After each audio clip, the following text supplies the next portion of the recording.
El día de hoy vamos a hablar sobre la construcción de paz, la justicia transicional y las comisiones de la verdad. Este tema es de relevancia para el profesional en gobierno y relaciones internacionales, ya que nos permite comprender aspectos centrales de la coyuntura que vive el país. En este sentido, el gobierno de Colombia y las FARC están desarrollando un proceso de negociación que ha tratado de enmarcarse como un proceso de justicia transicional. Sin embargo, muchas veces este concepto de paz y construcción de paz se aborda de manera muy ambigua. La paz muchas veces se entiende desde una perspectiva reduccionista, en la que entendemos el concepto solo como la ausencia de violencia directa, es decir, la ausencia de confrontaciones armadas y de violencia física directa. Algunos autores, como Johan Galtung, han tratado de profundizar en este concepto y han abordado de manera más holística sus componentes, entendiendo que hay diferentes formas de violencia, diferentes a la violencia física, que es importante, como la violencia cultural y la violencia simbólica. En ese sentido, la presencia de la paz implica no solo la ausencia de confrontaciones físicas o de violencia directa, sino también la garantía de derechos culturales, de derechos políticos y del bienestar de las condiciones mínimas de las poblaciones, para que no exista violencia estructural y violencia simbólica. En los procesos de paz en países que han vivido conflictos, Guillermo O'Donnell y Schmitter establecen tres tipologías en estos procesos de transición a la democracia. En el primer caso hablamos de el paso de dictaduras a democracias, que es la tipología clásica.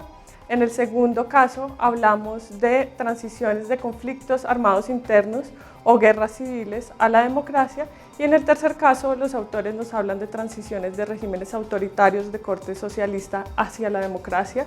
Ellos realizan un estudio comparado y establecen unos criterios para entender esos procesos de transición.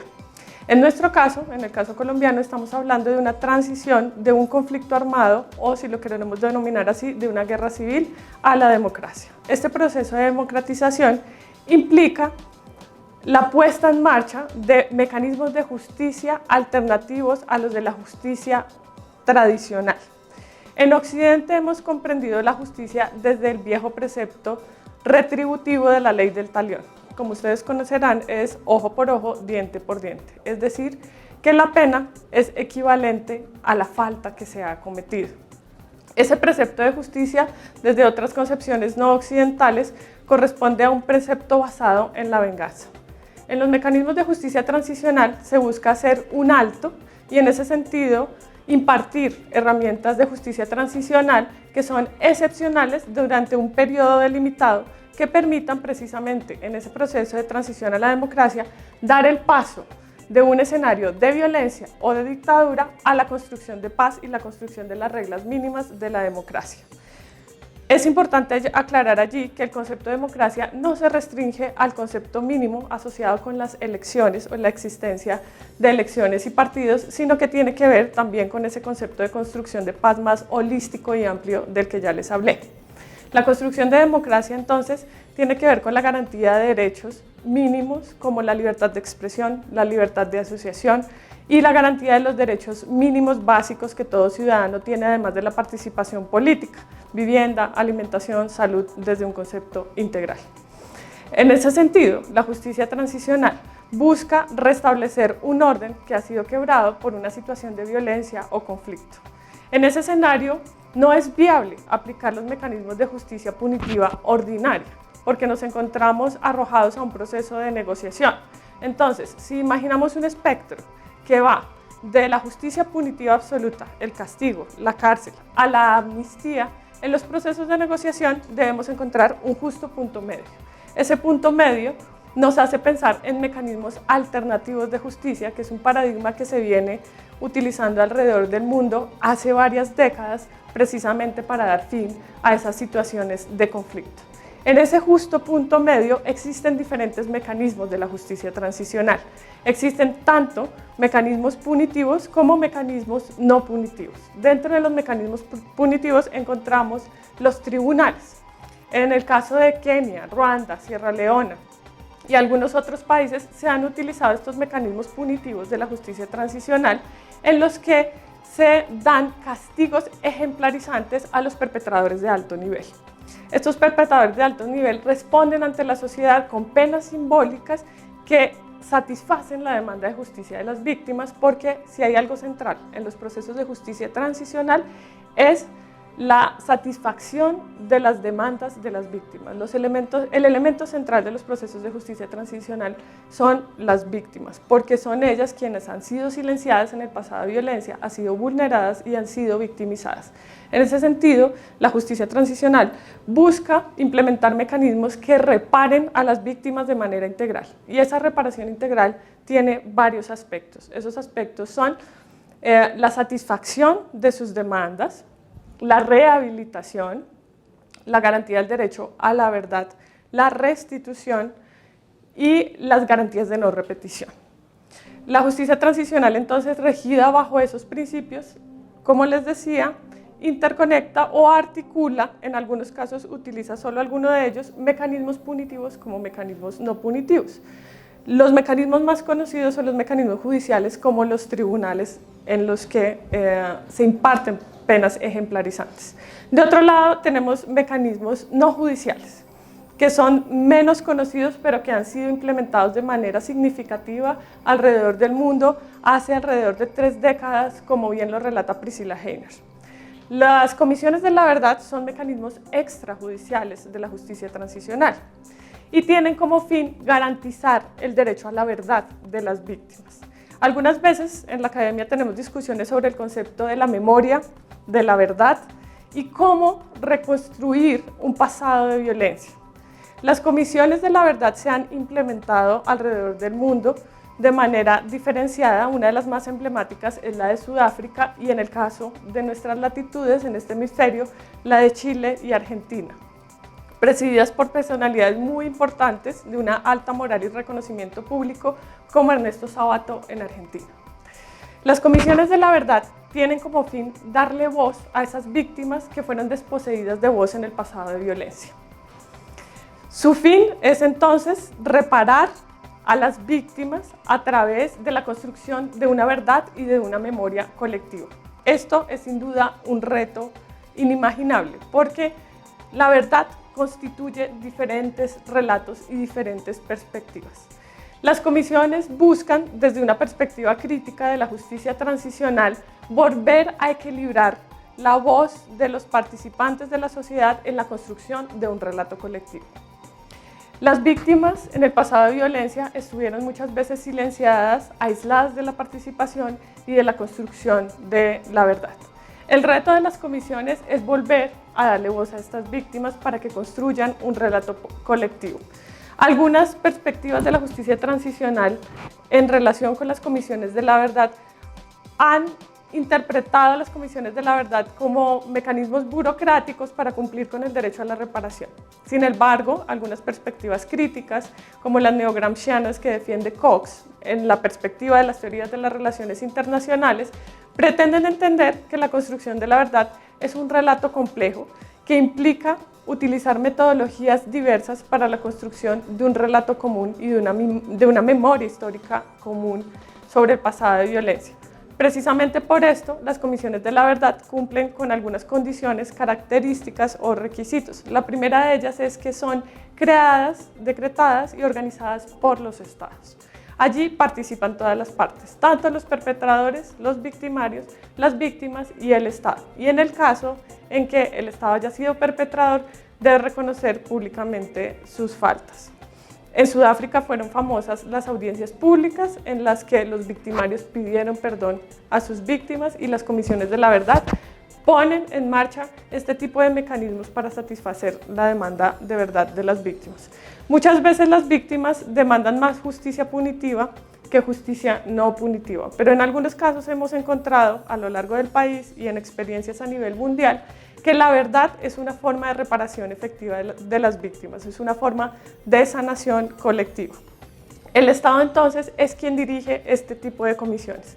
Las comisiones pueden estar compuestas por miembros nacionales o internacionales o pueden ser de carácter mixto respecto a su composición. Generalmente están lideradas por una personalidad emblemática con una alta moral que goza de reconocimiento público para la reconstrucción de este relato.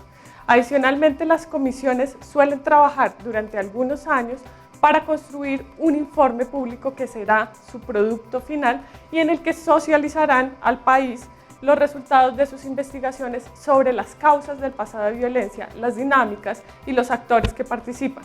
Hay un elemento problemático en la estructuración de las comisiones que aún no se ha definido en Colombia, porque en los acuerdos de La Habana ya se acordó establecer una comisión de la verdad como un mecanismo de reparación a las víctimas. Y es el hecho de si vamos a nombrar los perpetradores o no los vamos a nombrar. En el caso de El Salvador, los perpetradores se nombraron y eso tuvo serias consecuencias, en tanto que la Comisión de la Verdad, al ser un mecanismo extrajudicial, no podía sancionar a los perpetradores de alto nivel, pero hizo recomendaciones a los tribunales para que estos perpetradores fueran sancionados. En Guatemala, observando la experiencia de El Salvador, no se nombraron perpetradores. En Colombia esto aún no se ha definido. Es un aspecto central que debemos tratar en el marco de la configuración de la Comisión de la Verdad en Colombia. Adicionalmente, las comisiones de la verdad tienen el reto de incorporar diversos relatos de las poblaciones que han sido históricamente excluidas y que no han gozado de voz por sus características geográficas, por sus características culturales, como es el caso de las comunidades indígenas o las comunidades campesinas. En ese sentido, es necesario que la Comisión aborde, como lo establece en su mandato actualmente, una perspectiva o un enfoque diferencial, en el que se tengan en cuenta en la reconstrucción de la verdad la voz de las mujeres, la voz de los niños, la voz de las personas en condición de discapacidad, la voz de los indígenas y la voz de los campesinos. Es así que el trabajo de campo que se tendrá que hacer es inconmensurable en relación con un conflicto que ha durado varias décadas.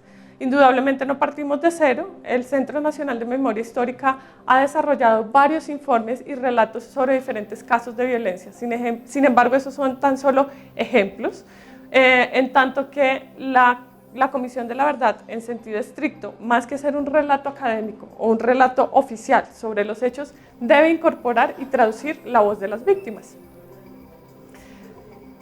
Los informes del Centro de Memoria Histórica y el informe de la Comisión Histórica no ha incorporado la voz de las víctimas y si bien es un relato importante y la academia es un sector importante de la sociedad, debe involucrar la participación de las víctimas en la construcción de la verdad. Así que se deben planear metodologías participativas para que los diferentes sectores se sientan representados en la construcción de una verdad colectiva.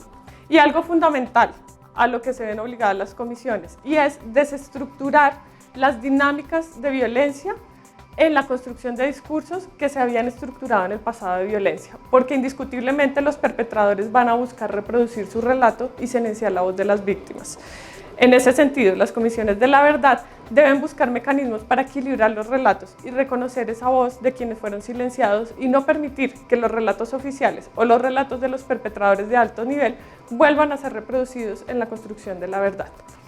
Si entendemos lecciones de otros casos del mundo, vamos a ver que en Sudáfrica la Comisión de la Verdad fue un mecanismo muy efectivo de reconciliación, pero en los casos de América Latina, específicamente en América Central, muchas veces estos informes han sido negados. Sectores como el ejército, los militares, se han negado a acoger los informes y a implementar las sugerencias que hace la Comisión de la Verdad. En ese sentido, es necesario que exista un mecanismo de seguimiento a las recomendaciones que realiza la Comisión de la Verdad. En términos de reparación van a ser muy importantes porque van a recoger las demandas de justicia de las víctimas y en términos de no repetición también porque nos van a nombrar a los perpetradores de alto nivel que posiblemente podrían contribuir a los informes e investigaciones que realicen los tribunales de justicia. Estos son los retos principales de una Comisión de la Verdad. Digamos que esta es una discusión bastante amplia que tiene diferentes aristas, pero aquí les he dado tan solo unas puntadas para que entendamos que en un contexto de justicia transicional muchas veces no aplican esos mecanismos de justicia punitiva clásica. El sentir de muchos ciudadanos en muchas ocasiones está alineado con estas demandas de justicia punitiva clásica y pensamos que solo habrá justicia en tanto que los perpetradores estén en la cárcel. Sin embargo, debemos entender que estos mecanismos de justicia transicional son excepcionales y nos permitirán construir alternativas de justicia que nos permitan construir y transitar hacia la paz, y retomo la primera idea, no solo una paz entendida como ausencia de violencia directa o ausencia de confrontaciones armadas, sino una paz integral, una paz positiva que garantice los derechos de los ciudadanos y de todos los colombianos en general.